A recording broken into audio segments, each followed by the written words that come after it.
रोज खाली मिलन बुलाती हो, चुमा में पखाम डगराती हो।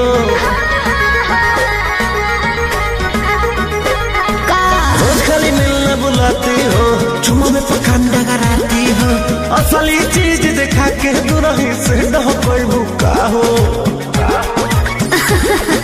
ना हो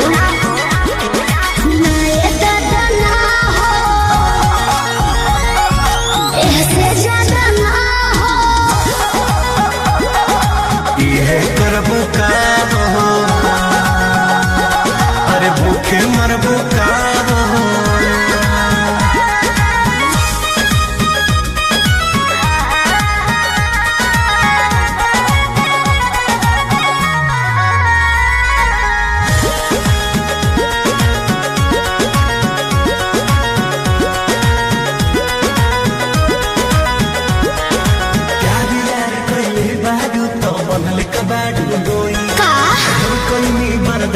गोरी अब बर्दाश्त न होई, तनी ढेर लेखा बोलत का हो।